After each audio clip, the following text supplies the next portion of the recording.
বিশ্বনবী রাহমাতুল লিল আলামিন ডাক দিয়া বলে, দাহিয়া দাঁড়াও, তুমি খারাপ হও আর ভালো হও সেটা আমার বিষয় না, তুমি আমার রসুলের দরবারে আসছো, মজলিসে আসছো, তুমি হইলে এখন আমার মেহমান। সুবহানাল্লাহ। রসুল বলে, দাহিয়া তুমি আমার মেহমান আর আমি নবী হইলাম তোমার জন্য মেজবান। এ দাহিয়া, আমার পয়গম্বরের উপর এখন দায়িত্ব হলো মেহমানের মেহমানদারি করা। দাঁড়াও, আমি নবীজি তোমার জন্য ভালো খাবারের ব্যবস্থা করতেছি, আমি নবী তোমার জন্য ভালোবাসার ব্যবস্থা করতেছি। দাহিয়া কালবিকে দাঁড় করায়া নবীজি ঘরের ভিতরে যায় বসার জন্য ভালো আসনের ব্যবস্থা করলেন। না না, ভালো বসার জন্য কোনো ব্যবস্থা করতে পারলেন না। স্ত্রীদেরকে জিজ্ঞেস করে খাবার দাবার কে আছে, সব স্ত্রীদের ঘরে তালাশ করে ভালো কোনো খাবার দাবার পাইলেন না। আল্লাহর নবী দাহিয়া কালবের কাছে এসে বলে, হে দাহিয়া দাঁড়াও, আমি নবী তোমার জন্য ভালো খাবারের ব্যবস্থা করতেছে, ভালো বসার ব্যবস্থা করতেছে। এই মুহূর্তে ঘুরি ঘুরি আমি দেখেছি ভালো খাবার দাবার তোমার জন্য পাই নাই, ভালো বসার ব্যবস্থা করতে আমি পারি নাই। হে দাহিয়া, এই মুহূর্তে আমার কাছে সবচেয়ে বড় দামি হইল আমার মাথার রুমালটা। তুমি আমার মেহমান, আমার রসুলের রুমালটা আমি ছড়িয়ে দিলাম। পয়গম্বরের মাথার রুমালটা এইভাবে জমিনের মধ্যে ছড়িয়ে দিয়েছে। আল্লাহর নবী দাহিয়া কালবিকে বলে, আমার রুমালের উপরে বসে তুমি মেহমানদারি আদায় করে নাও। দাহিয়া কালবি আশ্চর্য হয়ে গেল, যে রুমালের দাম तमाम পৃথিবীর চাইতে দামি সেই রুমাল আমার জন্য একটা আদা মানুষ, আমাকে যারা ভয় করে আমি খুনি, আমি সন্ত্রাসী, আমার জন্য মোহাম্মদ এইভাবে এত বড় একটা মাপের মানুষ, শ্রেষ্ঠ মহামানব, তার মাথার রুমাল আমার জন্য দিয়ে দিয়েছে। দাহিয়া কালবি অজস্রে কান্না শুরু করে দিয়েছে। ও মোহাম্মদ, জীবনে অনেক ভুল করেছি, তোমার রুমালে বসে আর ভুল করতে চাই না। রসুল বলে, তুমি আমার মেহমান, আমি তোমার মেজবান। আমার রসুলের কাছে যারা আসবে সে খারাপ হোক ভালো হোক আমি তাকে সম্মান দিতে জানি। তুমি বসো দাহিয়া কালবি, বসো।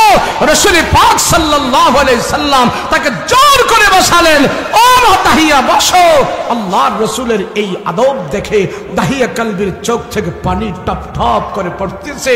দাহিয়া কালবি বলেছে, তখনই আমার দিল সাক্ষী দিতেছে মুহাম্মদের চাইতে নম্র পবিত্র মানুষ এই পৃথিবীতে আর একজন হতে পারে না। আমি সিদ্ধান্ত নিয়েছি, ওমর বলো, তোমার রসুল যদি আমার মতো একটা নাপাক মানুষকে পবিত্র করতে চায়, আমি এক্ষুনি হাত বাড়িয়ে কালমা পড়ে মুসলমান হয়ে যেতে চাই। মানুষ, মুসলমানদের আজ সব কিছু আছে, তেলের খনি, গ্যাসের খনি, পেট্রোল, অকটেল, ডিজেল, যত খনিজ সম্পদ পৃথিবীতে আছে সব খনিজ সম্পদগুলো আল্লাহ মুসলমানদেরকেই দান করেছে।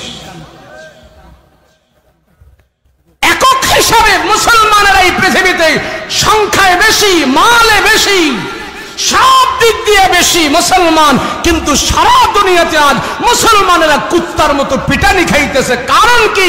সব কিছু বেশি হওয়ার পরেও রাসূলুল্লাহর আখলাক সুন্নত আমাদের থেকে বিদায় হয়ে গিয়েছে। না হয় কেন পিটা খাওয়ার কারণ কি? এই পৃথিবীতে যতদিন পর্যন্ত মুসলমানের জবান, হাত, পা গুনাহ থেকে মুক্ত না হবে, আল্লাহর ভয় না ঢুকবে, অতদিন পর্যন্ত এই তাম পৃথিবীর অবস্থাও ভালো হবে না। মুসলমান তুমি ভালো হতে হবে আগে, মুসলমানের ছেলেরা ভালো হতে হবে আগে, মুসলমানের ছেলেরা আল্লাহকে সাজদা দিতে হবে আগে, হারাম সুর সব মুসলমানেরা বন্ধ করতে হবে। ইয়ার পরেই আল্লাহ পাক এই জমিনের অবস্থাও পরিবর্তন করবে। কথা বলেন ঠিক কিনা? হযরত ওমর পরিবর্তন হয়েছিল। কি হয়েছিল বলবেন? কি হয়েছিল? ওমর পরিবর্তন হয়েছিল। যে ওমর মদ না খাইলে বাঁচত না, যে ওমর একটা মগাসগা মানুষ ছিল, সেই ওমরকে আল্লাহ পাক আমার রাসূল করিম সাল্লাল্লাহু আলাইহি ওয়াসাল্লামের বরকতে আল্লাহ ইসলামের জন্য এমন কবুল করেছে, আল্লাহ তাআলা সেই ওমরকে দিয়া অর্ধ জাহান শাসন করে দিয়েছে। কিন্তু আমরা কি এত সংখ্যাগরিষ্ঠ হওয়ার পরেও আজ আমাদের কেন অবস্থা? একের পর এক ভূমিকম্প আসছে, একের পর এক বালা মুসিবত আসতেছে। কেন? মুসলমানেরা যতদিন ভালো না হবে ততদিন পর্যন্ত বালা মুসিবত আসাও বন্ধ হবে না। কথা বলেন ঠিক কিনা?